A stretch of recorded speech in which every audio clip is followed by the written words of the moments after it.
Oh, it's live, pal. Sorry. We will ban you from the Summerfest. Right here in the Silverdome. Jeff Harvey. And I have half the brain that you do.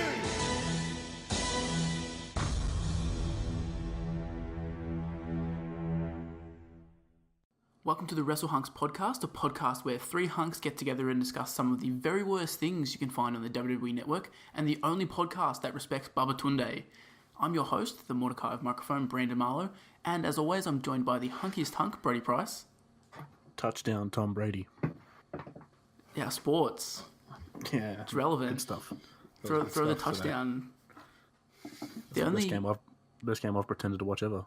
the only bowl that I'm into is the Raw Bowl.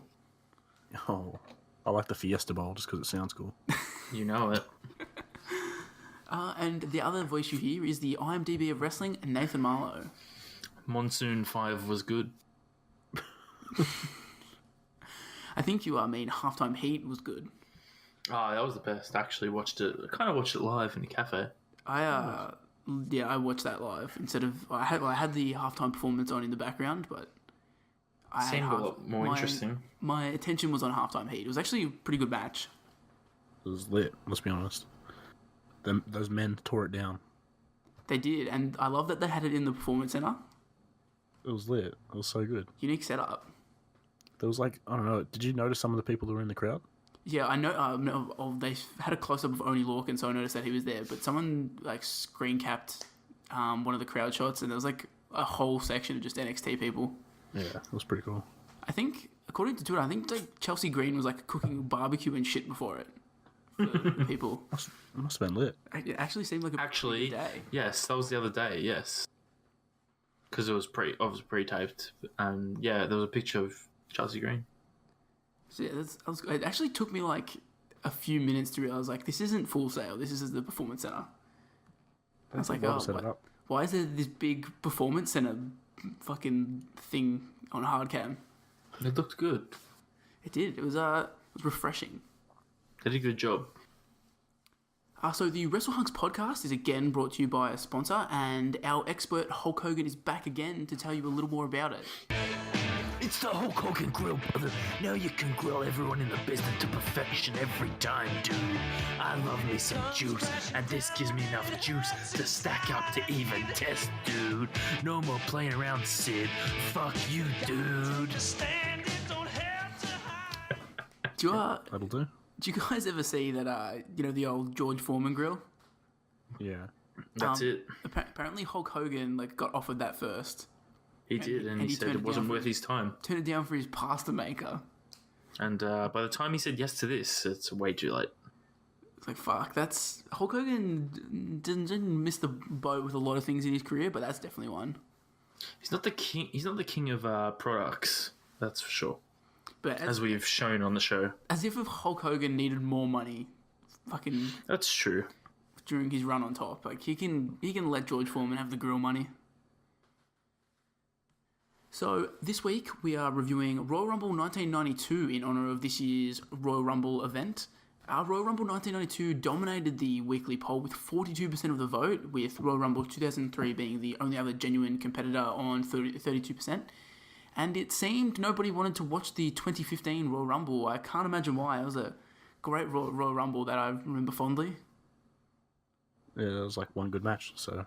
that sucks. Is that the triple threat? Yeah. Yeah, that's a good match. The triple threat's basically a 5-star match. I mean, we are a podcast who watches the worst of the WWE Network. Yeah, I feel like Brandon picked the best Royal Rumble match of all time. I mean, exactly. I mean, I'd debate that. I mean, it's rated amongst people as the best. Not according to Meltzer. Meltzer didn't give it that high of a rating. Uncle Dave is what you go by now. Hey, Uncle Dave broke his arm riding a bike, so shout out to him. What? What? He was bike Why riding. Do you know that? Had an injury, broke his arm or his ankle or something. Because he showed up on my Twitter under the wrestling section, and yeah, he broke something. So he's I think it was his arms because he talked about he can't really write properly. I think he's just working the boys. He's got Bob Orton cast on. That's people were sending him things that when he tweeted that out. It's like What century is he in if he's writing stuff? I think he more meant like typing stuff out. Like he has one hand, so it's like harder for him to type out his newsletter. Take it just like. What a pussy. But yeah, he didn't rate it very highly. I reckon that this year's Royal Rumble was better than fucking 92 one. No, I mean this didn't have one of the Nasty Boys this year though. Royal Rumble match wise, this Royal Rumble was better. You reckon? Yeah, it's good. Yeah. Well, we'll get to that later on. It's better than the men's one this year. I thought the men's one was actually pretty good. Right up until Nia Jax entered, I'm like, this is fucking great. Oh, I thought the opposite. I thought it was bad until Nia Jax got in there. Like, here we go. Skinner has left the chat. So, had either of you seen any of the 1992 Royal Rumble before watching it for the podcast? I've seen Ric Flair with a tear in my eye about 100 times. Yeah, I think everybody who's ever watched any wrestling has seen that. Apart from that, not really, I don't think. Yeah, it's one of the few shows I haven't actually seen, but I've seen the promo afterwards. Yeah, And fucking Hulk Hogan's dirty heel tactics. Yeah, I'm the same. I've never seen anything from this except for Ric Flair's the end of the Rumble, him winning, and then his promo, which I guess is the only actual relevant parts of this that you need to have seen if you weren't around in 1992. So onto the history, build-up and background for this event. It was held on January 19th, 1992. And on this day in history, City of Angels closes at the Virginia Theatre in New York City after 878 performances. IBM announces a nearly $5 billion loss for 1992. And my little important events on this day actually had some wrestling this time. It had Ric Flair becoming the WWF champion and Roddy Piper becoming the Intercontinental champion there, which I thought was neat. There'd never been any wrestling things really there before. We also had Manabendra Mukhopadhyay, a Bengali singer and composer, dying at 60. Babatunde. I feel like everybody who dies in this thing is just a composer. Like, how many composers are there in the fucking world? They're just dying left, right, and centre. That's why I don't see any anymore. They've all died out. They're extinct. So The Hand That Rocks the Cradle was the #1 film at the box office, and Bohemian Rhapsody by Queen was the top song on the charts. So Nice. That's a song I recognise for once, which is always good. Royal Rumble 1992 was held at the Knickerbocker Arena in Albany, New York, and the attendance for this is listed as 17,000. The pay-per-view buy rate was 260,000, which was significantly down from the 440,000 they did the year before. It did more buys than Survivor Series, which did 250,000, and was close to SummerSlam, which did 280,000. This was overall a pretty down year for the WWF in terms of buys. Only WrestleMania did well. The others kind of performed pretty average. And at this point in time, the WWF are in the midst of a serious legal battle over the use of steroids in the industry. And so in the January 10th Wrestling Observer, Dave Meltzer would write about Lex Luger, who had officially given notice to WCW and is going to be leaving after the Super Brawl show. His contract doesn't technically expire until March of 1993, but he's going to be given a limited release where he can wrestle in Japan, but not WWF until his contract expires. So Nat's fave, Lex Luger, is heading to the WWF soon, so you'd be... Oh god, I can't wait. If you were around in 1992, you would have seen that and you'd be like, fucking, let's go. Fuck yeah, go WWF! Time to strap the rockets to Lex. WCW sucks. So we also have both of the Nasty Boys getting injured here when they, along with IRS, were driving along and some fans in another car pulled up besides them and began throwing things at the car and even bumped the car with their own. At a red light, everyone got out of the car to fight, and Nobbs was stabbed 4 times, 3 in the arm and 1 in the stomach, and Sags was given a concussion when someone swung jumper cables and hit him in the head. Both were treated and released from the hospital that night and are expected to miss this weekend's TV tapings. That's just... I don't even know what to say about that. That's a lot to take in. That's a lot. Shout out to I'm not a fan of the Nasty Boys, but shout out to Knobs getting stabbed 4 times and Sags getting hit with jumper cables. Just imagine some fucking wrestling fans swinging him around like nunchucks. So I'm assuming IRS just fucked him up. IRS ran. He's like, fuck this, it's not worth it. I gotta give birth to some fucking whack ass kids. You've always got to pay. So in the January 20th Wrestling Observer, we also have a little bit of news here about Tatanka and Papa Shango debuting on TV at the next tapings, and Conan worked a dark match as the Latin Fury. As for the build-up to the main event of this card, prior to the event, it was announced that the winner of the Royal Rumble would win the vacant WWF World Heavyweight Championship, which had been stripped from Hulk Hogan after 2 controversial title switches between Hogan and The Undertaker. The first of which came at the 1991 Survivor Series, and later at the This Tuesday in Texas pay-per-view event. Hogan and Undertaker were among the 30 entrants in this event, and WWF President Jack Tunney gave Hogan and Undertaker an advantage in the random draw to determine the order in which wrestlers would enter the ring, promising them numbers between 20 and 30. So this brings us to the show, and the number of dead people on this show is 14 by my count. Wow. There's a lot going on here. Most of them come from the Royal Rumble match, but I picked up a few like managers and stuff that weren't like actually on the card. But we have here Jim Neidhart, Owen Hart, Roddy Piper, Earthquake, Road Warrior Hawk, Big Boss Man, Hercules, Jimmy Snuka, Nikolai Volkov, Randy Savage, British Bulldog, the Texas Tornado, Sherry Martel, and Mr. Perfect. I think I probably actually should have added Gorilla Monsoon and Bobby Heenan there. Bobby Heenan, I guess it's technically 16. I always forget about the commentators. But most of this card is dead. That's alright. What's old mate's name? Lord Alfred Hayes. Is he still kicking? Ooh, mate. I feel like I looked him up. Let's have a look at Lord Alfred Hayes. I should bring him back. He's dead. He died over 10 years ago. Damn. So it's 17. Ooh, that's a Coliseum video exclusive. He was trained by Atoll Oakley, so I guess he wrestled. He wrestled Bobby Heenan in a match. Right. Nice. So rest in peace, Lord Alfred Hayes. Taken too soon. Rip.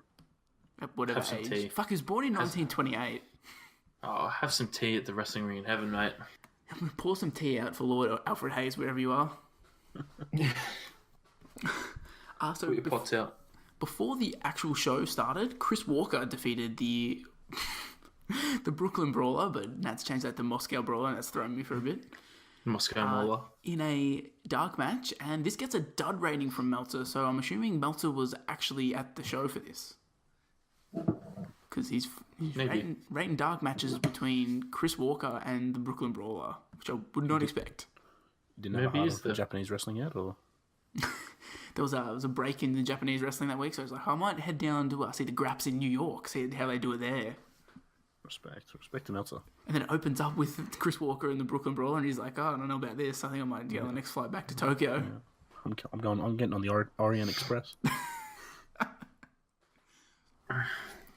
So this show has the iconic kind of hand-drawn pay-per-view poster that's become pretty famous over the years, and it was actually recreated for this year's Royal Rumble. And the intro for the show introduces some of the competitors for the Rumble. It's nice that the Berserker, Jerry Sags, Repo Man, and the Barbarian get shout-outs here. All of the top stars of 1992. This intro is just plain awful because it's literally Vince McMahon reading off a list of WWF superstars. And I'm like 99% sure he reads off pretty much everyone on the card here. It goes for a while. Like, I don't know, I feel like they could have come up with something better for this. They really didn't need to just be like, here's all the people in the WWF.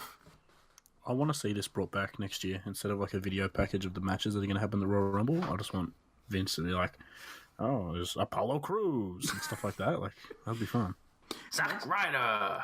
People complain these days, like for the Women's Royal Rumble, they announced like I think like 26 of the entrants beforehand.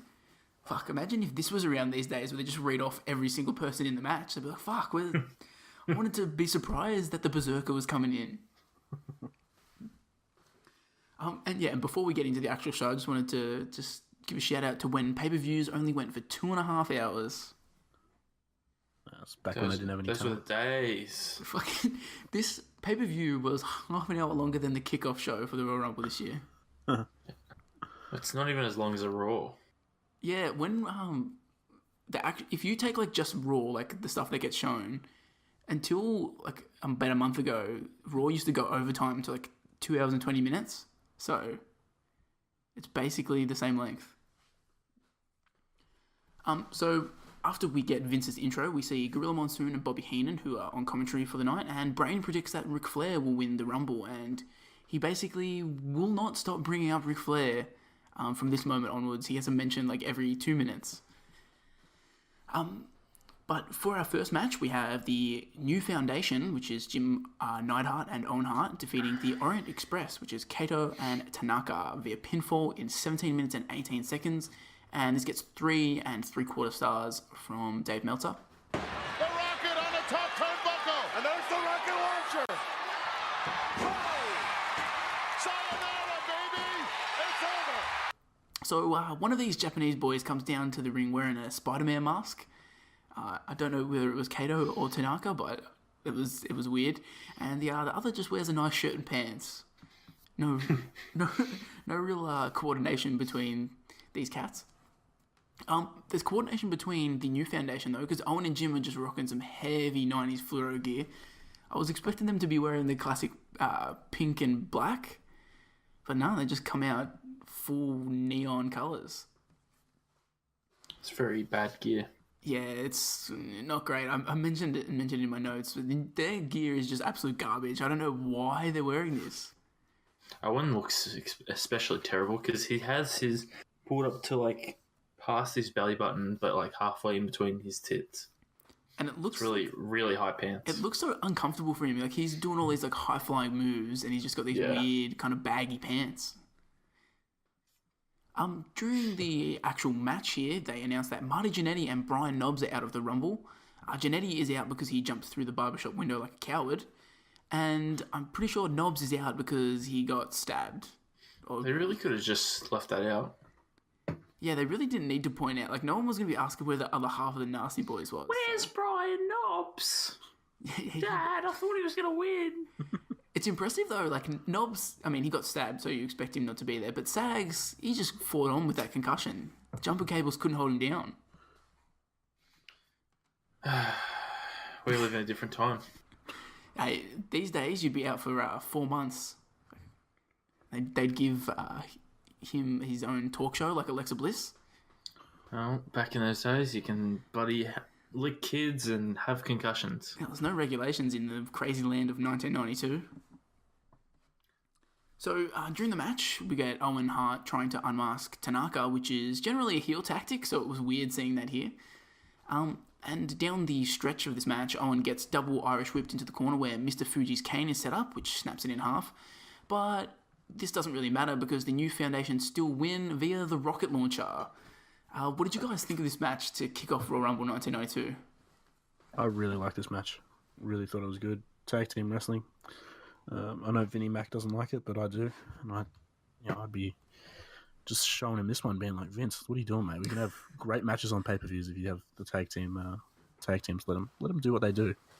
It was a lot better than what I thought it was going to be as well. I didn't think. I didn't really know who the other two cats were. But yeah, overall, I thought it was a pretty good tag match when there's nothing on the line, especially. What did you think now? I mean, I didn't like it as much as Brody. It was an alright match. I'll be honest, I kind of missed that Mr. Fuji's cane was set up, so I didn't notice it till after the match in the replay. Their gears really threw me off, and I didn't really know the other team, so it was kind of hard for me to get into it.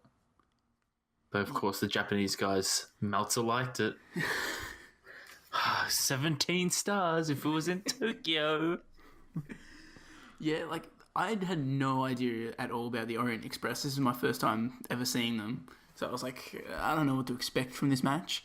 But yeah, I ended up thinking it was pretty good. I had low expectations, admittedly, so that kind of helps. But yeah, I thought it was pretty good. And I thought the Orient Express not too bad. And then you got Owen in there doing his own stuff, and big fat Jim. Brody, were you expecting the salt in the eyes spot? No, because No. I don't watch old Mr. Fuji matches, so Also, Mr. Fuji was in his full suit getup. So I was like, I don't think he's going to be whipping out the salt today. just dressing up. Royal Rumble. Big day. Just like the fucking Monopoly man.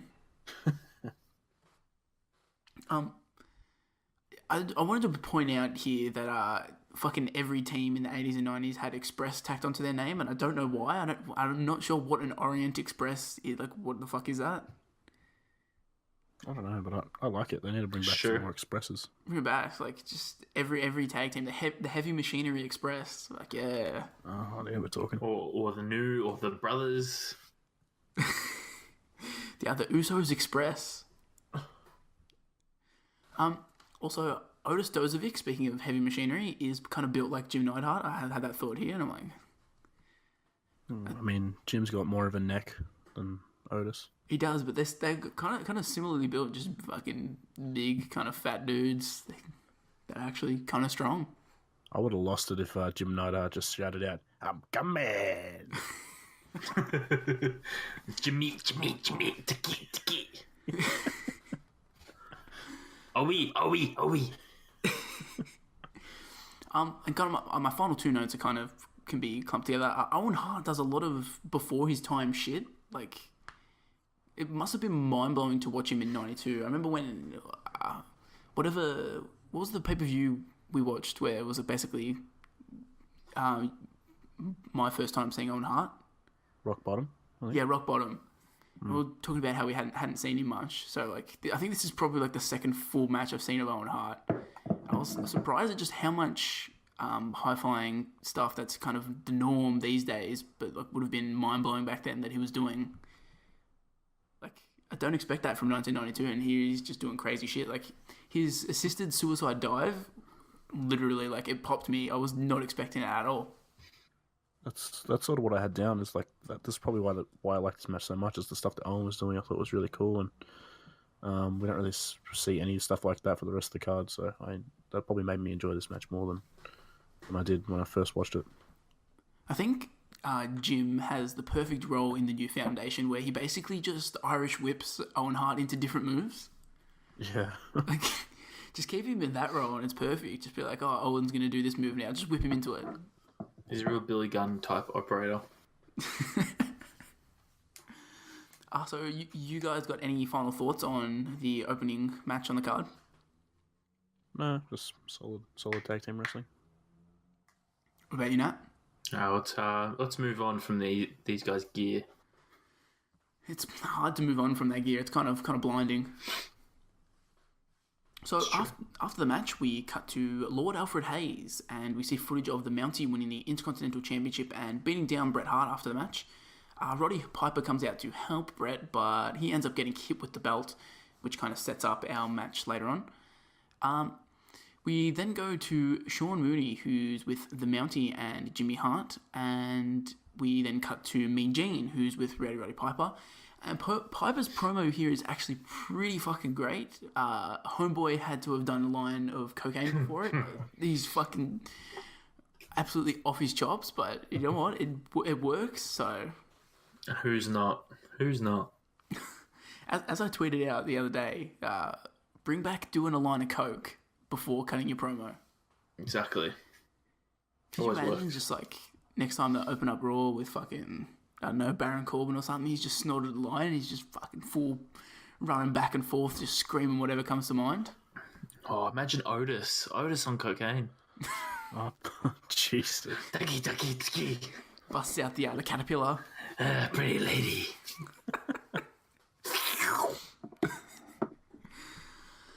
So after that, we come to our first championship match of the night, which is Roddy Piper defeating the Mountie, who is the Intercontinental Champion, with Jamie Hart via submission to win the WWF Intercontinental Championship in just 5 minutes and 22 seconds. And Meltzer gives this match 1 3/4 stars. In the meantime, the Mountie is fading. Jimmy, do something. Oh, he's the goal. Home Run did it. We've got a new Intercontinental Champion. So for the match here, Piper throws his kilt at the Mountie before the match starts, which allows him to get the jump on him. Piper hits an inverted atomic drop that sends the Mountie over the top rope. However, the Mountie skins the cat and goes for a double axe handle, which misses and knocks Jimmy Hart off the apron. Roddy Piper then locks in the sleeper hold and gets the win via that move.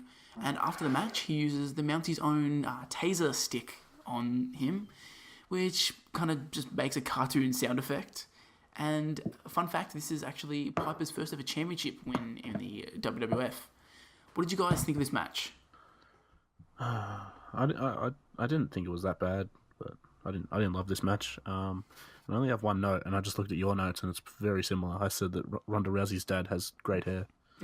So yeah, I also had one note, and it's nice to see Ronda Rousey's dad wrestling. Yeah, that's sort of all I took from it. But, yeah, solid match, and it's cool. It's cool that Piper got his first title win. So, what about you, Nat? I'm the Mountie. Here's that Ronda Rousey. I didn't like this match at all. It fucking sucked. Wow. Mountie's not very good, I'll be honest. Yeah, look, I don't think the Mountie is very good, but I thought it was decent, especially, like the first match. I wasn't expecting much from the Mountie and, like, an older, late career Roddy Piper. But the match that they put on, I mean, I didn't mind it. It only went 5.5 minutes, so it's not like it was too long to really expose the weaknesses of both of them. So yeah, I didn't mind it in there. As you mentioned, Very pointless title reign, though. What was that? Very pointless title reign, though. For the Mountie? Yeah. Well, actually, there's some backstage happenings that force the Mountie to win the title. So I'll get into those later on, but all will be revealed for why the Mountie holds the belt for fucking, 2 days. Oh, fuck. Alright. But, I love the dirt sheets. As Pricey mentioned, I do enjoy seeing that Roddy Piper gets to have his championship moment here. I feel like there was so many guys in this era who didn't really get to have a championship moment. Did Ted DiBiase ever hold a singles title that wasn't the $1 Million Championship? Tag belt. Didn't he win the world title? No, it doesn't count. Yeah, he bought the championship. Yeah. He won a tag belt though with IRS, for sure. So yeah, there's I guess they didn't have that many belts, so it was kind of hard to give it to everyone. But yeah, it's nice seeing Piper. You don't need to win. You don't need to win other belts when you made your own. Exactly.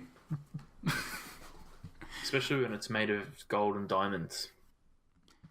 But yeah, I guess unless you have any other notes, Nat, I think we're done for this pretty short title change here. No, I can't wait to see Jameson Winger. Oh fuck. That's coming up. So after the match, we cut back to the Queen of England again, and he says that what we're about to see is a Coliseum video exclusive, which... A Coliseum video exclusive. Which, I don't know whether I like that. Clearly when they've added this to the network, they're like, oh no, we'll add in the DVD version, or the VHS version, I guess it would have been, and add in all the exclusive bits, or whether I fucking hate it, because all the Coliseum video exclusives are just pointless. So yeah, as I said, Alfred Hayes is getting us an exclusive here, and he's going to try and interview Hulk Hogan. He goes into his locker room, and it kind of looks like Hogan was doing lines off the sink that's in his room, and he chats him a bit. Did either of you think that Hogan sounded kind of fucking weird in this? He always sounds weird, doesn't he? He didn't sound like himself. He sounded like a normal person. He had a normal speaking voice. He was a little bit different, actually. You're right. And I was like, maybe it's because it was a Coliseum video exclusive and he wasn't going to go all out for it, but I was like, oh, where's the Hogan voice? So next up, we see Mean Gene interviewing the Bushwhackers, and they have a manager who is eating his own tie. They say that they're going to feed the Beverleys to this guy, and we find out that he's apparently named Jameson. It's Jameson Winger. So unfortunately, next up we have the Beverleys with the Genius defeating the Bushwhackers with Jameson via pinfall in 14 minutes and 56 seconds, the longest 14 minutes and 56 seconds of my life. Meltzer deservedly gives this match negative 1.5 stars. Oh, come on. Oh, double axe handle from the illegal man from outside. Oh, come on. So, before the match, the Genius reads a poem. It's fucking awful. The poem was better than the match. Yeah, I guess. I'll give you that. Homeboy Jameson starts eating a dinner roll or something at ringside. I wasn't really sure what that was. But yeah, he was eating that. The Bushwhackers try to get a sissies chant going. At least I think it was sissies. And nobody joins in. They try again a couple of minutes later, and some people actually join in this time. So I guess they got the memo. The Bushwhackers kind of keep yelling out to the crowd. They kind of stop the match to yell to the crowd to try and get them to chant, and it's really annoying. It ruins any semblance of flow that the match could potentially have. We see one of the Beverleys go under the ring at one point, which results in literally nothing. He just comes back out. But I don't know why that was a thing. And so, kind of at the end of the match, we have the Genius slapping Jameson, and then the Beverleys win via a motherfucking double axe handle, baby. That's exactly what I've got. I know you were out of your seat when that happened, Pricey. It's the only thing that could have saved this match is a double axe handle. Did it save it? No. Oh, but still, unlucky. Yeah, they tried. They tried. They put it all on the line out there. They went for it. So yeah, I feel like we'll get into that a bit more when we get into our thoughts on the match. But after the match, the Bushwhackers beat them up, and they get Jameson to kick the Genius in the shin. After about a minute of him fucking winding up a punch. So what did you guys think of this match? Oh, fuck, sucked. I've never heard of the Beverly brothers before, but I'm pretty glad that I haven't. I'm pretty glad I've never seen one of their matches before. No, I don't think I've ever seen a Bushwhackers match before either. And I don't know if I ever will again. Good. What did you think, Nat? Well, a match is bad when I actually start making proper notes. So I've got a few notes here. Let's just start from the top. Jameson is like retarded, like his Eugene's dad. So that would make Eric Bischoff and him related. Then we have their music sucks. The Bushwhackers. I hate them. That fucking arm thing they do, it just interrupts everything in the match. Licking kids does not fucking age well. They look smelly. Yeah. And how bad was the spot where you mentioned one went under the ring and then they got scared by the Bushwhackers or some shit? It didn't lead to anything. I was so confused. Sucked. He went under the ring, and then someone on commentary is like, "Oh, that Beverly is under the ring," and then he just comes back out, and for no reason. Didn't do anything. Fucking shit. That was terrible. I had a lot of just shit notes. They were so bad. Jameson saved the match by chewing on a sock or blowing his nose into it. Eating his dinner roll. Fucking hell. Oh my god. Jameson! You're genius! And then they fucking built...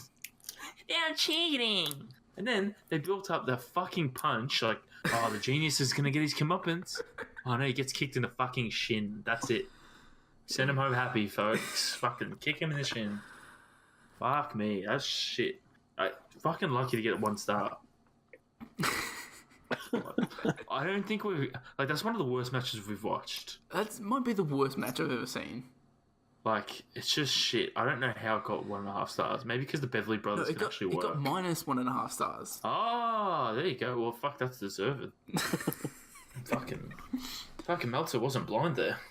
There is genuinely not a single thing I enjoyed about this match, other than it's so bad. Other than me laughing about the double axe handle being the finish to this match, but that's only because you talk about double axe handles all the time, Pricey. Like, if you didn't, I would have been like, oh, okay, that's a finish. Like, I would have been able to tolerate if this match was 5 minutes and the Roddy Piper match was 15. Fucking hell. I'm gonna let you guys in on something. I don't actually think the double axe handle should be a finish. That's just me working you guys. Oh no. Yeah. No, take it back. No, I'm being serious. So take it back. You just exposed the business there. Killing the biz. So, My those other guys thought- suck. My other thought on the actual quality of the match is just 15 minutes. Are you fucking kidding me? I swear, like 10 minutes of the match is the Bushwhackers trying to get the crowd to chant shit and them doing their dumb arm thing. Like, Yeah. it does not need to be 15 minutes long. But yeah, my other notes that I had on the match is that I fucking hate the Bushwhackers and everything that they stand for. Going off your point about them licking kids, would not surprise me if the Bushwhackers were kitty diddlers. Are they supposed to be? What's their gimmick? Are they supposed to be Australian? Because they're from New Zealand. No, they're it's New from them. Zealanders. They're supposed to be Bushwhackers, but like New Zealand, Australian, same place. Yeah, they kind of They're just not. clump it together. They're not the same place. They're fucking stupid. Are you sure? Oh, maybe. No Australian would have a gimmick that dumb. Yeah, exactly. Shane Thorne's great. They wouldn't stoop to that level. I actually, when I was Googling Jameson, because I wanted to find out, one, if he was dead, and two, like, what's this cat's deal, who is he? I found out that he was on an episode of Primetime with Sean Mooney. Oh, personal friend of the podcast. Personal friend of the podcast, Sean Mooney. So if anyone wants to find out more about Jameson, you can dive into that. I think he, like, apparently revealed on the podcast something about Vince not liking him or something. I don't don't vaguely blame remember him. what I looked at, so... Don't blame him. Adding on to my Bushwhackers hate, I also fucking hate the Beverleys, and I also hate the Genius, who I'm not sure if you guys picked up on this, but that's Macho Man's brother. Yeah. Wait, not Lenny Poffo, is it? Yeah. Yeah, it is. Yeah. Is it really? Yeah. Yeah. Did not know that. Wow. So It's not great. I fucking hate the Beverleys. I hate the Genius, and Lenny Poffo did commentary for New Japan. I think in the World Tag League or something, and everybody fucking hated him. So Lenny Poffo can rotate on it. Jeez, he looks so different now than when he did then. Yeah, like, I couldn't tell. I'm like, who is the Genius? Like, you kind of look familiar, and I had to look it up. I'm like, fuck. Goodness me. Okay. Oh, there you go. I learned something. And my final note is the Bushwhackers are so fucking over somehow. I have no idea, but the crowd were loving their shit. Because people wanted to be licked in the face in the early 90s, apparently. So hot. That young child that was being held up by his dad that got licked. Ugh. Oh, no. That shit's illegal. So do either of you have any final notes on this god-awful match? Get me out of here. Yeah, it's not great. So I told you guys there was a reason I put this up in the poll. And this was Thank it. God. This fucking happy and disaster. I'm happy and sad that there was something like this in it. It's one true. Dave Meltzer hasn't given out that many negative star matches, so it's got the illustrious honour of that. So after the match, we cut to another Mean Gene interview who's with Legion of Doom, and Hawk and Animal definitely did coke before this promo. There's no way around it. They're just fucking off the charts peaking here. So next up, we get the Natural Disasters with Jimmy Hart defeating the Road Warriors via countout in a WWF Tag Team Championship match, which means the Road Warriors retain. It goes 9 minutes and 24 seconds, and Meltzer gives it 1.5 stars. Squeeze him! Squeeze him! Squeeze him like a zip! Typhoon, obviously the legal man still in the ring. I believe we've had a count out here. No, wait a minute. They might have given up. And the finish here basically sees them brawl outside of the ring with one of the Natural Disasters rolling in before the 10 count, which gives them the win. For some reason, the Natural Disasters think winning by countout means they win the belts. Not entirely sure why, but then Legion of Doom hit them with a steel chair. What did you guys think of this match? Not good. But before the match, they cut that promo. I have here, I don't think I've ever heard Hawk speak, but that's because I only ever watched the GOAT version of LOD with Animal and Heidenreich. Nice. Nice. There's a lot of beef in this match. But that didn't translate into a good wrestling match, unfortunately. What were your thoughts now? My thoughts on the match, it was very, very, very average. Hawk's promo beforehand was, you know what makes us sick besides everything? Typhoon and Earthquake. I did like the besides everything little bit he added in. That gave me a chuckle. And I just have read the fucking rules, Natural Disasters. Fucking crying after the match. Oh, Jesus. Yeah, really, like, come on. I know it's 1992, but still, at that point, everybody knows that the title doesn't change hands on a count-out or a DQ. Exactly. Apparently, everybody knows those rules, except for when a person is involved in a title match where that happens. They always think they've won. My personal thoughts on this match is basically straight to the point. It's not good. I would rather watch the oddities.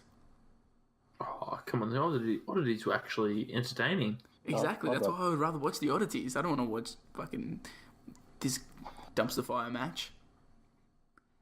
Honestly, I think it was lucky to get 1.5 stars from Meltzer. This is not a good match at all. And most of my notes on the match are basically on people's appearances here. Shoulder pads are pretty cool entrance attire. I think more people should wear shoulder pads. Animal has a great haircut here. It's like, I don't even know how to describe it. You basically have to fucking go look at it because it's just... It's something. It's a lot going on. In the match, I just thought Typhoon looks like Aaron Gox.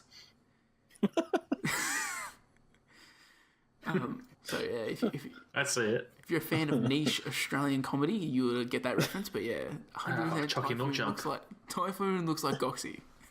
Yeah, he had a good run out at the Saints the other day. He did. That's so good. And kind of like what you said about only seeing the GOAT version of the LOD Pricey, Heidenreich was the best member of Legion of Doom. By far. Changed my mind. I disagree. Mine was Christy Hemme. Oh, yeah. Yeah, she was pretty good, especially after she left Legion of Doom and went to Impact and was the backstage announcer. It's true. There's Hawk and Animal, and then there's Paul Ellering, obviously.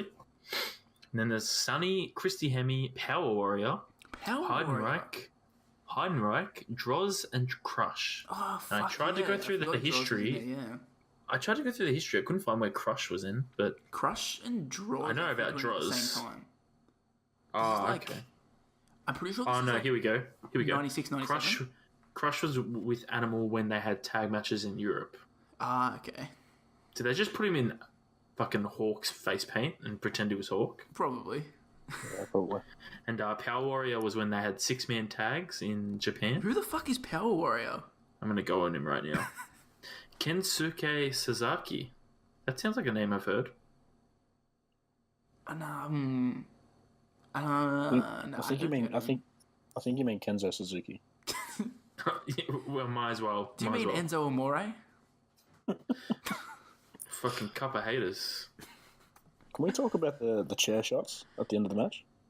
They were pretty brutal, weren't they? The final one to get one of them out of the ring seemed like it was fucking nasty. No, the first one, he fucking barely touched him. Yeah, there was a shot to the back. I'm pretty sure that was not great. But doesn't he? I feel like he does a headshot to he might. Typhoon. The first couple, maybe, but the first couple I saw were just like, oh my! I turned away. I was like, that's fucking terrible. I was surprised to see them like doing chair shots in '92. I didn't really associate that as a thing that people did in '92. That's hardcore. They should have been fucking chanting "Holy shit!" the crowd. That's how hot this rivalry was. They had steel chairs. Do either of you have any final thoughts on the match here? Well, I don't think so. Not really. Well, that means we are moving on here to Sean Mooney, who again has an interview, this time with Jimmy Hart and the Natural Disasters, who are fresh off their match, and they really don't understand the rules here. They're very, very mad, and they want a rematch because they think they were mere seconds away from winning the championships before the count-out happened. We then cut to Monsoon and Brain at commentary for no reason, who then throw us to Mean Gene, who's interviewing an extremely coked up Roddy Piper. I turned on the closed captions for this promo because I just wanted to see what the fuck he was saying. And most of the time, the closed captions just don't make sense, or it just had in brackets, indistinct. Like, okay, fair enough. We know it's good. I don't know how anyone would possibly transcribe what the fuck he was saying. So we cut back to Sean Mooney, who's interviewing Shawn Michaels this time, who's just turned heel. He says he's an underdog, and he mentions his heel turn on his former tag partner, Marty Jannetty. And Sean actually seems like the only guy doing a promo here that's not on cocaine, which is bizarre because he definitely loved to have a few nose beers back in the day. You sand his eyebrows? He's riding the ski slopes, as they say. but yeah, he was like real subdued and like just straight to the point. I'm like, oh, okay, maybe this is before Sean went off the fucking rails. So we cut to Lord Alfred Hayes again, who's interviewing Ric Flair for a Coliseum video exclusive this time, and we find out here that Ric Flair is entering at number 3. Next, we cut to Mean Gene again, and we see little vignettes of different superstars in the Rumble. We get Macho Man, Sid, Repo Man, British Bulldog, Jake the Snake, Ric Flair, The Undertaker, and Hulk Hogan. And I just wanted to point out here that Repo Man is a full fucking pervert. Fucking full whisper into the camera and shit as well. I'm like, man, I got headphones in. You fucking can't be doing that. So before we move on here, I just wanted to why the fuck are there so many vignettes here? It's literally like 20 minutes of vignettes between the tag title match and the main event. Like, why is this a thing? Gotta fill in that time, brother. Yeah, I was just assuming to fill in time.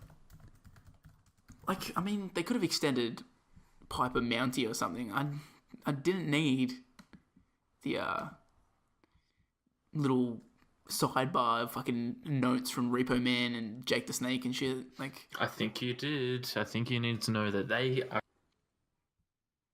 Wait, what did I need to know? That they have a chance to win.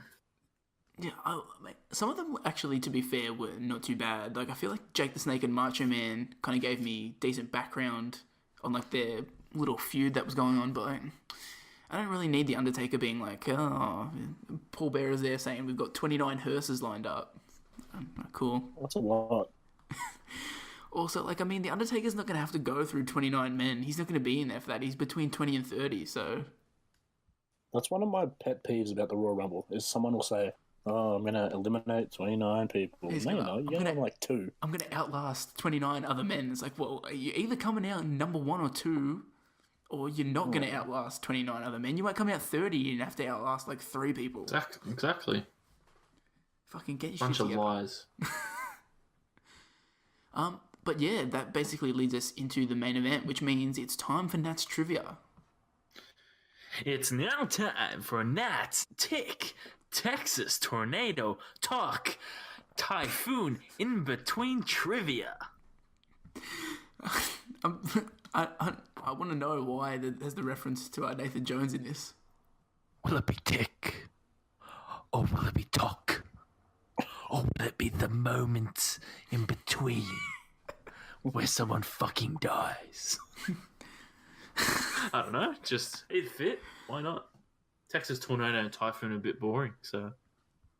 Oh, that's fair enough. Yeah, Nathan Jones is a lot more entertaining. Needed the spice. So we've got the trivia score. Pricey on 6, Brendan on 5. It's always close as always. It's fighting for that championship as always. But this week's trivia is sponsored by Yogo Mix. Snap into an M&M Mini Yogo Extreme Yogurt now. Hey, do you all remember those Yogo ads that used to be in the mid-2000s that full had a storyline and shit? I do. And at the end of the ads, they'll be like, stay tuned for next month when we have a continuation of this story. Like, fuck, I know you what are. these gorillas I know would do. you usually have Yogo during the podcast, Pricey. I'm very sad I don't have one right now. Ah. More things need Yogo in it. I'll just put that out there. All right. Have you been studying your trivia, guys? Are you ready? I did the notes for this podcast about fucking 2 weeks ago at this point, so I've forgotten everything. Oh, well, cool. that's good. Yeah. Gives me a chance because I've got no idea about anything, so let's go. Oh, this will make it interesting. All right, are we ready? Hell yeah. All right, question 1 first in. What manager has his only WWF pay-per-view appearance? Jameson. Yeah. Yeah, Brandon's right. Correctamundo. It's Jameson. He's cheating. Do you know his last name? Fucking I said it a couple times. It's a winger. Don't know why he had a last name when he The old made Winger like Splash. one appearance. Exactly. So we have question 2. This is Haku's last match in WWF for a while. When's his next? 2001. In WWF? Yes. I reckon he might have been in the 02 Rumble or something. I'm going to say 02. Price is correct. Rumble 01. Yeah. I was just waiting if you were going to say. I was just waiting if you were going to say Rumble 01. I could have been more specific, but I thought it's okay. I knew he was in a Rumble in the early 2000s. I thought it would be 2002 though. I watched that Rumble so many times as a kid, so pretty good memory of it. Big fan of Haku. Nice. Yeah, the next pay-per-view, him and Rikishi attack Undertaker and Kane, if you're wondering. No way up. Jesus. So, there you go. Alrighty. Question 3. Closest answer wins. How many pay-per-view matches as the new foundation did they have together? There's not a lot of pay-per-views at this point. So I'm going to say they had 3. 6? I have no idea. Brandon's closer. It's 1. Wow. Wow. Just this one. Just this one. I looked it up and he ends up teaming it with Coco Beware. Wait, who? Nice. Yeah. Yeah. They have that. Okay, wow. They have that weird promo shot. Yeah. And then Coco's got the pink jacket. No wonder Coco made the Hall of Fame. Exactly. So the score is Brandon 2, Brody on 1, but we're up to question 4. So first in answer, which Dudley was at this event? Spike. Bubba. Oh, Brandon's right. Spike. Really? Oh, they're going to say sign guy. Big dick, does Big dick. Question 5. This crowd was dubbed over. Who was cheered when they got eliminated? he? Hogan. Yeah, Brody's Damn it! right. I fucking started too long. I remember reading this. Fuck. Yeah, so that's a bit shady. They dub over, but they still do it. So I mean, yeah, they do it to plenty of other people at the Rumble. Fucking it's true. Roman Reigns. So question 6. First in answer. Ric Flair is the same height as which Wrestle Hunks member? Pricey. Brandon. It's me. Well, that to be one of us. I'm the same height as Ric Flair, so I could definitely make the business. Oh, easy. So that was good. Thanks, guys. Sorry, bro. Not that He would have small. been taller. He works taller than he is. He's 5'11". Not a big horse, huh? Nah, he's definitely not. So question 7. So wait. So I go closest answer wins. Hulk Hogan won his first WWF title in January 1984. But when did he lose that? 80s. Wait, when did you say? What month did you say? January 1984. When did he lose it? I'm gonna say like 86 at one of them rando events. Maybe Just say a month. Say a month. Probably Random month. June. Yeah, I said 90. I think 96 as well. I'll go May. That's Brandon. It's February. Of February 96. of 1988. Sorry. 88. Yes, the Saturday night's main event. I'm pretty sure, or is it the main or whatever? He held that thing for 4 years. Yeah. Fucking hell. Holding the belt hostage. Good for Well, him. Brandon gets that on a technicality. That's what we want. That's all that matters. Get close. Technicalities. Brandon's on 4. Brody's on 2. How do you feel, Brody? Yeah, good. How do you That's feel? good. I hope you're striving towards the championship. I always do. All right, cool. First in. Question 8. A shock title change happened in this arena in 2006. What was it? 2006. Brian Kendrick and Paul London won the tag titles. No. I have no idea. I can repeat the question for you, Brandon. A shock title change happened in this arena in 2006. I know what it is. What was it? Can I get another go? If he gets it wrong. Damn it. I'm trying to think of 2006 fucking title holders. I'm I'll gonna be give you so 10 pissed. seconds. No, I'm Five, stumped. I don't know. 4, That. 3, 2, 1. Do you want to say it, Brody? Is it when Edge cashes in on Cena? Correct. Was that in there? Jeez. Yeah, I had to find it under different because on Pro Fight Database, it doesn't when it goes under a gimmick name like the Pepsi Arena, it changes change? the whole thing. Yeah. Yeah. I kept. It's a bit for some reason annoying. I kept thinking Santino Marella.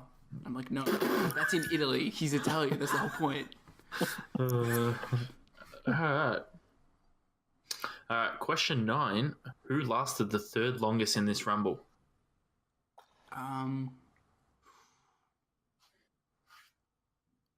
It's a bit of a surprise. Shawn Michaels. Incorrect. I remember looking at the who lasted the longest. Fuck. Oh, that's so British Bulldog. Incorrect. It's IRS. 27 minutes. Was he in there for 27 minutes? Unfortunately, I guess. I guess he was just. Flies. I guess he just paid his dues and paid his taxes. So we're down to the wire here. 4-3. If Brody wins this one, we've got a tie game, and I don't have a tiebreaker question, but that's okay. I'll come up with one. So, question 10. I think we'll go first in. See how quick you can actually get it in.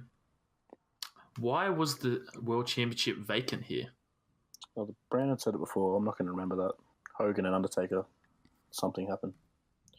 I wasn't listening to that part of the show. I didn't look it up in depth. I just copied and pasted from the Wikipedia page that says there was controversy. So is this a strike? Screwy finishes between Hogan and Undertaker. I don't really remember. There were... I don't know. Fuck. Just give it to Brandon. I'll concede defeat. Yeah, I don't know. Well, he's already gonna win. He's ahead of you. Yeah, that's what I mean. I don't know. That's I all right. can't remember. All right. Well, it's Hulk Hogan beat the Undertaker, but he threw ashes in Undertaker's eyes from the urn. But what a heel. Jack Tunney actually saw this, but so later on he stripped Hogan of the title. Respect. So is he a heel? Hogan keeps doing heel shit. Yeah. That's what I mean. He's a fucking heel. He's a heel. He's a heel. Double cheese, double onion. Fuck you, motherfucker. So, congratulations, Brennan. It's a tie game again in the trivia. Hell yeah. 6-all. Maybe, That's how we do it. Maybe next week I can actually hit the front for the first time. Maybe next week will be the championship game. You'll never know. I should have got double points for knowing Haku 01 knowledge. Oh, so you're just looking for cheap points here, are you? Everyone likes Haku. Come on. Hey, pretty sure if I you're got all not the careful, I'll cheapest. take your points off. I'm pretty sure I got all the cheapest questions here. Just fucking guesses that were way off, but happened to be the closest. Yeah, that's the name of the game. That's what it's all about. That's why it's called Nat's Trivia. It's why it's the TikTok trivia. So always put in your best effort. You got to thank your opponent for commiserations or whatever. Get down to their ground. I did this in honor of Nathan Jones. The big man's smiling down from heaven at me. And just like that, it's time for our main event. Well, it is, and before we can get to our actual main event, Jack Tunney makes an on-screen appearance, and he gives us a little speech here, and he sounds like a complete fucking nerd. Nobody likes him. He gets booed. Yeah, I didn't actually realise that Jack Tunney actually had like an on-screen character. I thought it was just someone they referenced but never showed. That's like, oh, that Jack Tunney. He never really showed up. Is he supposed to be a heel? Because everybody fucking hates Jack Tunney. No, he's just supposed to be like just normal, like neutral. I think in 2019 we need to do away with general managers and bring back a Jack Tunney figure. Just make up some fucking random name and just be like, oh Pete Smith. He made Should be the Ernest. match. Should be Ernest the Cat Miller. Yeah, why not? So after that, we get our actual main event, which is the Royal Rumble match, and it's Ric Flair winning it. And instead of getting a shot at the title at WrestleMania as you usually do, he becomes the WWF World Heavyweight Champion because it is vacant, as we mentioned. It goes 62 minutes and 2 seconds, and Meltzer gives it 3 3/4 stars, which is actually pretty high for a Rumble match. Hulkster holding on, trying to pull him out. It's Flair from behind. Oh, yes, yes, yes, yes, yes. Flair did it. Yes, yes, yes. He got it. Ladies And so, in this match, we have British Bulldog and Ted DiBiase being the number 1 and 2 entrants, and Ric Flair spends the longest time in this match with a then record time of 1 hour and 2 seconds. I think I actually have the match length. Oh no, there's 62 minutes and 2 seconds, so yeah. It's only 2 minutes that he's not in the match for, because they've got a 2-minute time limit. Do either of you know when they started doing 90 seconds? This is Titan time, mate. Because, yeah, like, the 90-second ones go for an hour, and also this 2-minute it's in between one goes for an hour, so... Titan time, they just send him out whenever. You can really tell that. Hey, Bruce Pritchard says that he stuck to the 90 seconds. Yeah, some years, but sometimes they just sent him whenever. So Hercules actually has the shortest time in the match at 56 seconds. Sid Justice has the most eliminations here with 6, which is pretty impressive considering he comes out at 29. We have Randy Savage accidentally eliminating himself when he chases after Jake the Snake, but they kind of ignore it. Undertaker actually does a pretty good job of covering this up by going out after Randy Savage and kind of beating him up and then throwing him back in. This gives Vince enough time to kind of come up with a line that he feeds to Bobby the Brain about having to actually be thrown over by a competitor to be eliminated, which kind of covers it up. Flair then helps Sid eliminate Savage, and while Hogan is distracted with Flair, Sid is able to sneak up from behind and eliminate him. Hogan then tries to pull Sid over the top rope by his arm, and then Flair helps and gets the win. After the match, Sid and Hogan almost brawl, but they're pulled apart. What did you guys think of the Rumble match here? I liked it. I thought it was pretty good. There's a lot of big names in the match. Mainly the Nasty Boy dude and guys like that. Old Jumper Cable's Nasty Boy. Yeah, I've already forgotten his name, but he's in there. Yeah, pretty good. I don't really understand the finish. I don't understand how Hogan's supposed to be a babyface. But, yeah, it is what it is. But overall, I thought it was pretty solid. What about you, Nat? Well, I just want to talk about the finish. I'm hot from that. Yeah. Hulk Hogan just enters the match. He's a cheating fuck. He rakes the eyes of his opponent directly on camera 7 times. There's a space where he does it twice at like the same time. On Undertaker and maybe Sid. No, maybe not Sid. That's literally heel shit.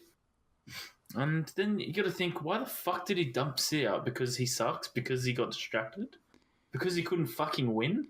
Because he keeps like mouthing things like about Sid betraying him, but Hogan cuts up in his like vignette before the match. He talks about how like it's every man for himself. Every man the for himself. Point, Hogan. No wonder the crowd started fucking booing him. I respect to the crowd for doing that. And Bruce Pritchard always says he does all the heel shit. How's he not a heel?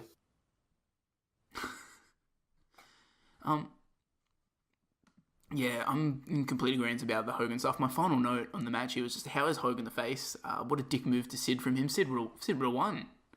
Yeah. Exactly. Everything he's doing here is just heel shit, which I don't know. Like, were they kind of trying to tease like a heel turn or something? I don't know what the whole point of that was, but I mean, it is a good rumble.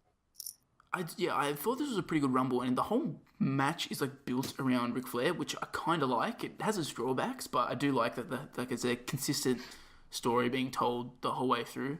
It definitely works a lot better than the next time that they did this with Roman Reigns defending his belt in the Rumble. I just feel like they didn't build it as well as they did for this, with Flair coming in so early and then kind of just trying to survive, trying to prove that he's the true world champion. Yeah. I mean, if we're saying if we're talking about like the winner staying in the match for a while, I think it doesn't beat Benoit's. I think Benoit's a lot better than this one. It's better than Ray's, but I think as a match, it's all right, but there's a lot of shitty people in it too. Yeah, true. I think actually, if you want to talk about the best, marathon man in the Royal Rumble, it's got to be Chris Jericho. From which one? Wasn't he calling himself the 69? 2017? 2017? It was, yeah. Oh, yeah. It would have been 2017, I think. That was. I do remember that, actually. I think that was the best, just because of what he was referring to himself as after that match. So yeah, I got a few notes on this match. I thought it was just interesting that 15 people in this match get an elimination, which means half the members just come out and don't do anything. Which I don't know if that's a high number or a low number. I haven't really analysed that before. I just thought it was interesting. I also hate that they don't give the guys their entrance music. It's so anticlimactic when it hits 0 and then they just run out to fucking... Yeah, and then the commentators have to tell us. It's like, oh, it's fucking the Texas Tornado. I'm like, oh, well, fucking play his music. Exactly. Because I knew Flair was coming out at 3 and I'm like, oh, sick, we're going to hear his entrance music. And he just walks out to nothing. Speaking of Ric Flair, he really has always had the body of a 60-year-old. In 1992, he has the same body as when he retired, which is just incredible. I don't know how he's had the same body for 30 fucking years, but I mean, it's a little less flabby. I think this was supposed to be him in good condition at the time as well. I think it is. How is this dude the fucking top star looking like this? You've got him being the top star in WCW and the NWA and shit, and then you look at Hogan, who's the top star of WWF. Couldn't be any more different. As you mentioned, there are a shitload of legends in this match. I feel like half the participants are genuine WWE legends, not vague borderline ones when the WWE tell you that Coco Beware is a legend. It's got so many big names here. And they even managed to have kind of old school guys for that time. Greg the Hammer Valentine comes out with his filed down teeth. But yeah, one thing I did notice about Shawn Michaels in this match, he cannot hit a switch in music to save himself here. I didn't notice that. They were fucking garbage. Some of them were not even close to looking like they hit, and I'm just like, was he sending out those Taminas? He was. They were dog shit. And I'm like, oh, I didn't realize this was the thing you weren't good at one point. Yeah, I don't know who it was. One of them late. I remember he just missed to far left, past his face. It was pretty funny. I was like, oh no, Sean, what are you doing? He's lost his smile. Leave him alone. Hey, he hasn't even found cocaine yet. He's got plenty of time to lose his smile. I don't know about you guys, but when the Texas Tornado entered, I thought it was the Ultimate Warrior. Yeah. Same thing. Just his energy was a bit, yeah. He had the boot tassels. I'm like, shit, Ultimate Warrior, fuck, let's go. And then I'm like, they're very similar. It's Kerry Von Erich or whatever fucking Von Erich he is. The one that isn't dead. No, he is dead. Yeah. Oh, yeah. That's Lacey Von Erich. Nice. Big Boss Man damn near Enzo Amore's himself during his elimination. Almost fucking knocks himself out on the bottom rope, which... Oh, it's just so... I can't watch, when people do that. That's iconic. That one's iconic. One of the worst, I think, botches, I guess, you could do in a ring is that. When they fucking just full decapitate themselves on the rope. Yeah. Speaking of nasty bumps, Sergeant Slaughter takes a nasty chest-first bump to the turnbuckle for his elimination, which I appreciated his dedication there. I think my final note here is that the Berserker looks like Robin Williams in Jumanji when he first comes back from the board game. He does a little bit, actually. So, yeah, those are all my notes. Do you guys have any other things that you wanted to point out from this 62-minute match? Yeah, just quickly. I've just sent a couple of pictures into the Discord. Old mate Warlord comes in. I think he came in last. He did.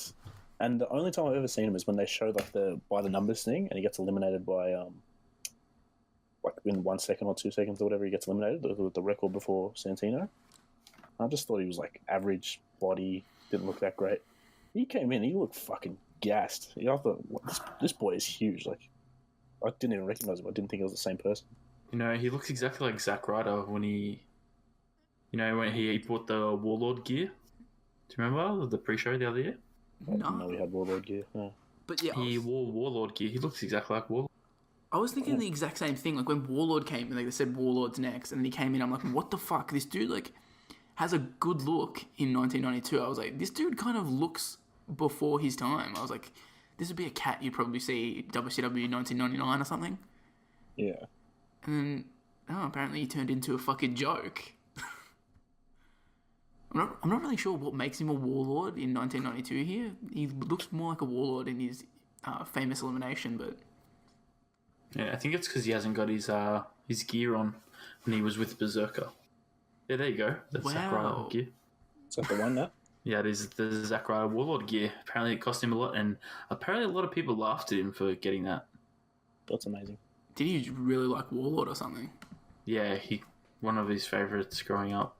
And the people backstage laughed at him for Warlord gear. That was pretty recent, wasn't it, that Zack Ryder thing? Whatever the last WrestleMania pre-show was. Yeah, I would think so, because he has the always ready thing on his tie, so I thought that was a relatively recent thing, so... You know what makes me angry? When he does a hashtag on Twitter, he doesn't do the Z in capitals and the R in capitals. Yeah. So it's like Zack Ryder. But whatever.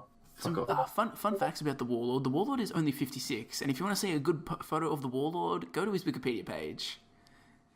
He's wearing a black tank top, and it is just drenched in sweat. Fucking full nipple sweat right there. I can't believe he's still alive, to be honest, and he's only 56. He retired. Maybe he's going to go down. He retired. Maybe he didn't have that much cocaine.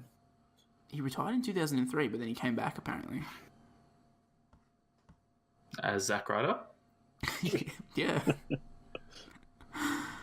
Maybe he was Sin Cara. I'm trying to find where his Royal Rumble thing was. Royal Rumble. That's what I want to know, because they kept mentioning the Bushwhackers had the shortest elimination. It was in 1989. Why did they not mention it? Yeah, that's weird. Because they mentioned... Kept saying the Bushwhackers. They say he was...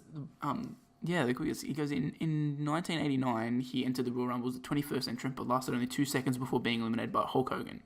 A record which stood for 20 years before being broken by Santino. That makes no sense. Yeah, that's really weird.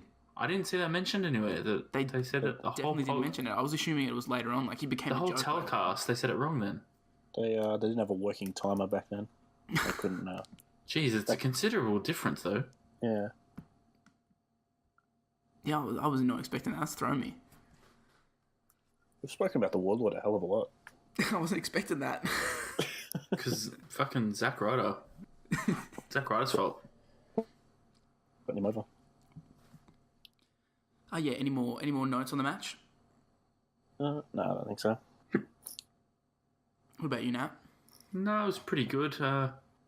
Not the kind of content we're used to seeing on this show, but it was great change, great wrestling, except for one match. So after this match, we get an interview with Mean Gene and Ric Flair, where he's actually presented with the WWF Championship, and this is where the famous "with a tear in my eye" speech comes from. And in the middle of this, Mean Gene tells someone to put out a cigarette, which I don't know what the fuck was going on there. It's just like, yeah, put out that cigarette. I'm like, what is going on here? Why is that a thing? Notoriously, well, he actually hates smoking, Mean Gene. But like, did he really need to say that? Hey, they're live, pal. This is what I love about Mean Gene, is that like no other backstage announcer sort of does this stuff, but he can sort of he'll just say whatever. He made fun of someone, didn't he, in a backstage interview? I think. Pretty sure. It was probably the Bushwhackers. Morally cruel, so she wouldn't do that shit. Yeah, like none of them are allowed to do that. So he has like a personality, where the rest of them nowadays sort of just have to ask questions and that's it. So liked it. So I guess that does us for the Royal Rumble 1992. I feel like this is probably going to be a unanimous decision here. What did you guys think was the best match? Probably the Rumble. It'd have to be, wouldn't it? What about you, Nat? It's stiff on the Beverly Brothers there, but I'll have to say the Royal Rumble too. Yeah, I think it's probably a toss-up for me between the Royal Rumble and the opener. I really did like the opener. But yeah, those are only the only two matches that I thought were really actually good. I didn't mind the Intercontinental title match, but it's not great. And then the other matches are just kind of doo-doo, so... They exist. They're definitely something that I don't want to ever remember. Something a little bit harder to pick. What is the worst match on this card? Hard to pick. No, I agree with you. The first two, or the only two that were good, were the tag match and the Rumble. And then the worst would have... I mean, it has to be the Bushwhackers and the other dudes. I didn't really like that at all. What about you, Nat? I hope it's a very long time till we watch another Bushwhackers match. I hope it's a long time. I think we should do a episode dedicated to the Bushwhackers' entire career, because they're from New Zealand. It's pretty close to Australia. I mean, that would be probably a good episode. We'd have to watch a lot of bad wrestling. I've always heard that apparently the Bushwhackers were good before they went to the WWF. Yeah, they used to be hardcore wrestlers or something. It's like, I don't know if I believe you when you say that. The sheep herders. something. The sheep herders, there you go. But yeah, I'd have to go with the Bushwhackers being the worst match. I mean, the tag title match is pretty fucking bad. And, like, I guess if that went a little bit longer, that tag title match, it might have been a contender. But yeah, the Bushwhackers and the Beverleys, featuring Jameson and the Genius, it's just too dog shit to choose anything else. So, any final thoughts on the 1992 Royal Rumble event here? Not really. What about you, Nat? Thank fuck we're over with that one. Yeah. I mean, like, if wrestling was okay, but geez, it's hard to go from today's wrestling back to this.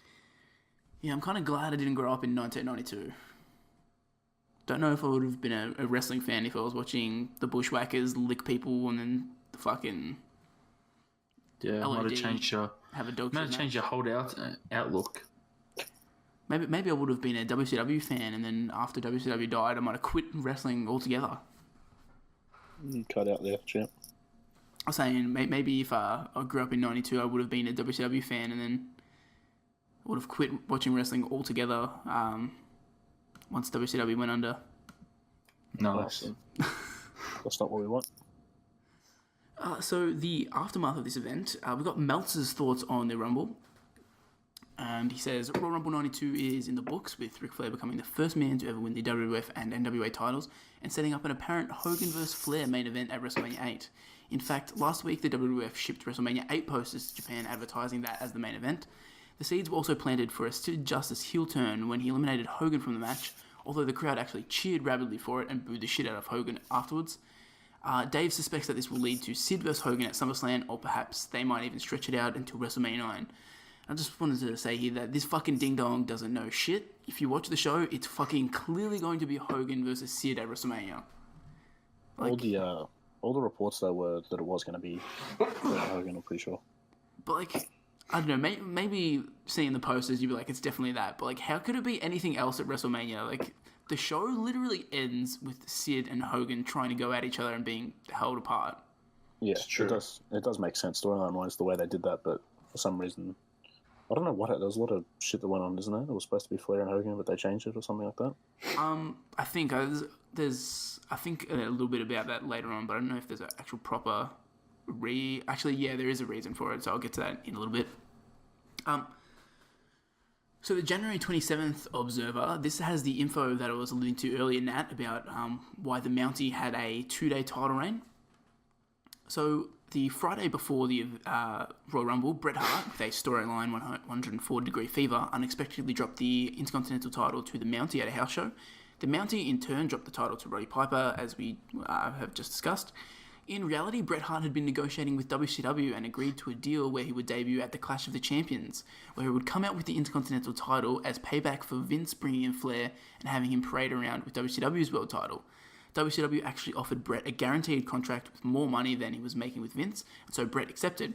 After agreeing to the WCW deal, Hart had to back out of it because he realised his contract with the WWF, which he thought had run out, had rolled over and he couldn't give notice for several more months. WCW still believes Bret will be coming to them in a few months. Hart has been promised that he will get the IC title back from Piper at WrestleMania 8, although the fact that he was apparently planning to leave and go to WCW with the IC title has put Bret in a not entirely favourable position politically. So... Dude, that really gave nothing in the end, that whole article. Well, Bret Hart was going to leave. That's why he dropped the title, apparently. Yeah, well... Just the end bit. I mean, yeah, it's kind of murky because then you have Dave saying that the plan apparently was all along for Bret to drop the belt the way he did, which I don't know, why would that be the plan, to drop it to the Mountie at a house show 2 days before? I have no idea. And apparently his negotiating with WCW had nothing to do with the decision to get the belt off him, just coincidental timing. However, it kind of explains why Vince felt like he had to take the belt off him 5 years later, because... I mean, if Bret was thinking about taking the Intercontinental title to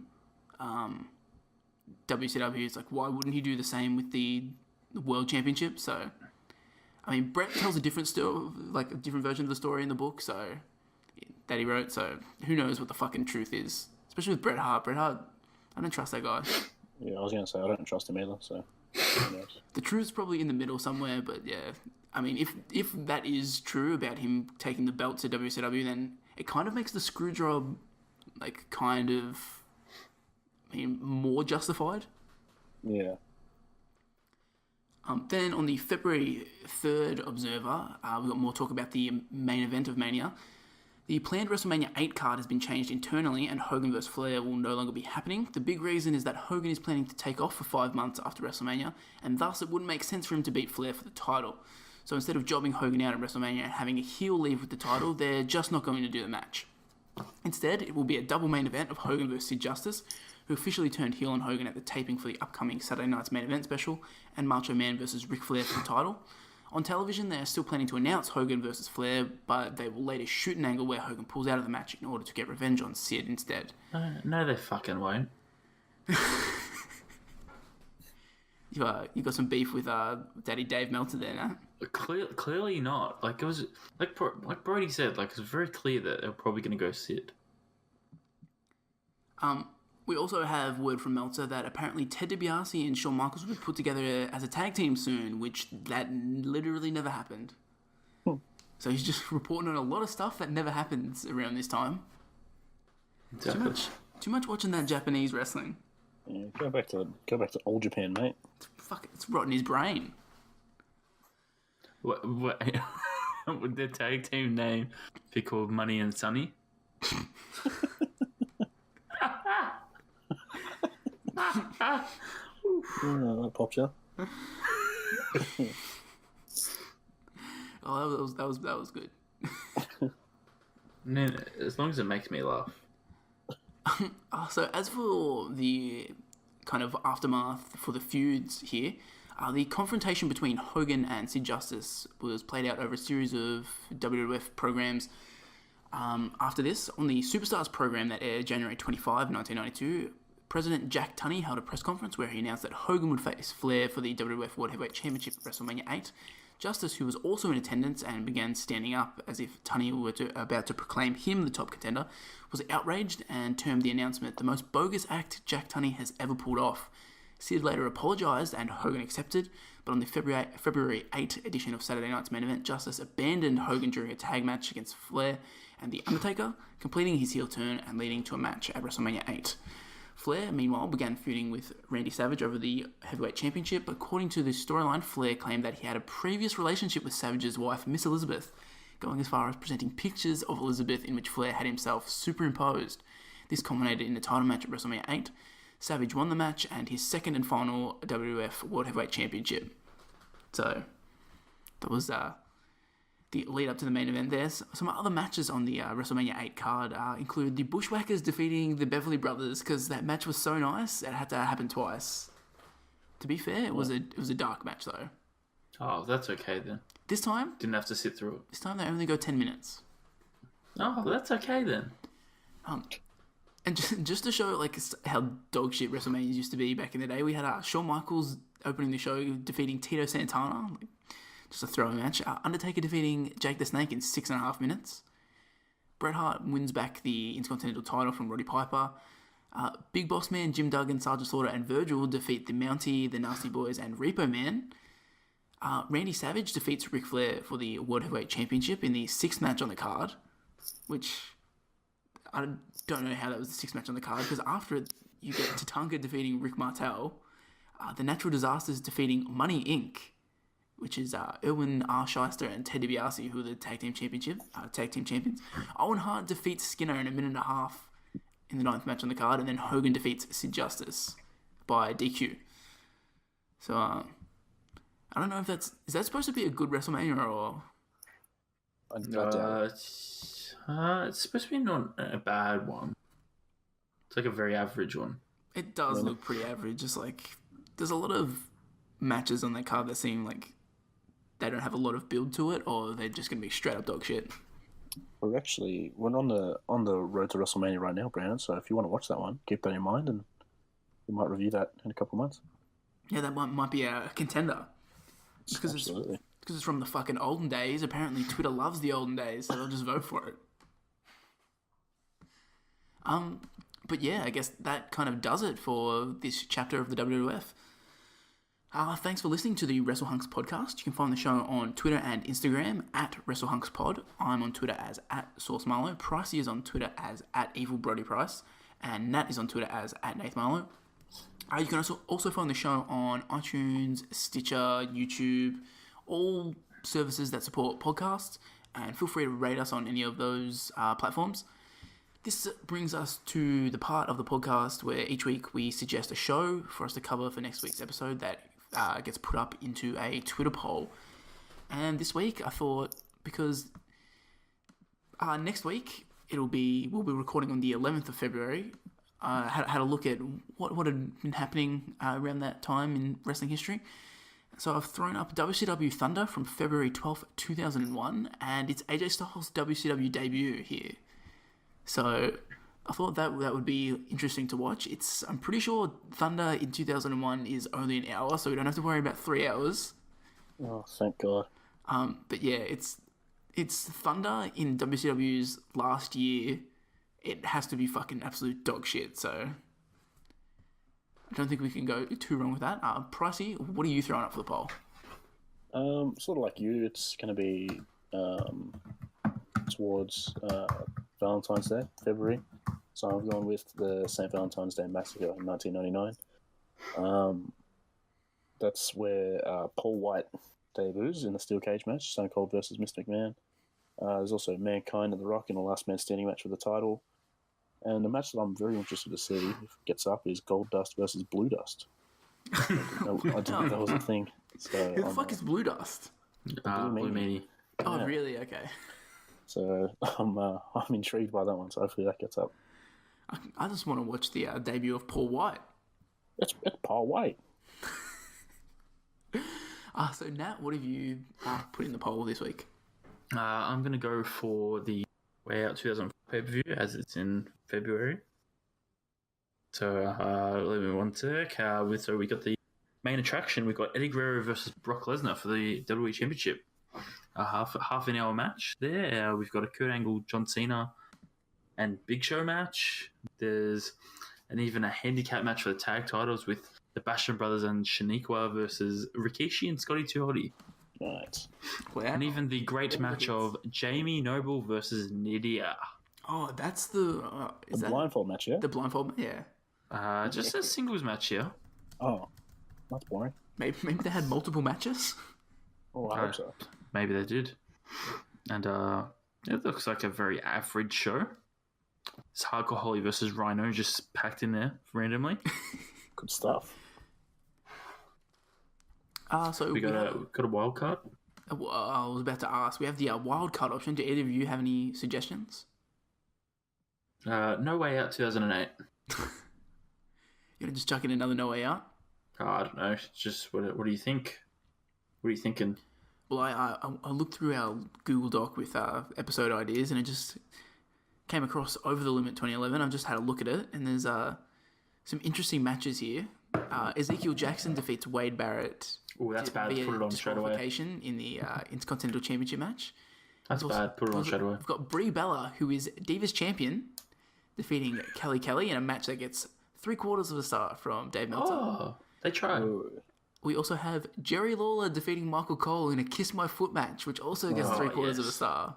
God, no. And our main event matches, we have Cena defeating The Miz in an I Quit match. It only gets 2.5 stars. But the one truly good match on the card is Randy Orton defeating Christian for the World Heavyweight Championship. It gets 4.25. Nice. So that would be a struggle, that one. There's a saving that's grace. Perfect. That's perfect. There's fucking Sin Cara versus Chavo Guerrero. When did that ever happen? Oh, I hope the lights are on for that one. Kane and the Big Show defending the tag titles against CM Punk and Mason Ryan. Oh, my God. This is perfect. I hope this gets up. Yeah. All right, well then I'll chuck in Over the Limit 2011. And that's our poll for the week. AJ Styles' debut on Thunder, St. Valentine's Day Massacre, No Way Out 04, and Over the Limit 2011. Those are some events right there. Those are, definitely wrestling events that happened in the past 20 years. I can't wait to cover him. So either of you got any final words before we sign off here? I think so. What about you, Nat? Get active on social media, guys. Tout it out. Go vote in those polls, like the polls, retweet the polls, send Brody a question on Instagram why you like Sicko Mode or Bloody Mo Bumba. I thought you were going to say send him a dick pic. Yeah, well, that one too, if you want. It's your kind of thing. Just keep watching wrestling and I guess watch the Worlds Collide tournament. That's pretty cool. Oh. It's support indie wrestling. Support Indy Hartwell. Oh, that one too. She's impressive. Oh, couldn't have said it better myself. So that's all for this week. Stay hunky. Oh, that was... Bushwhackers suck.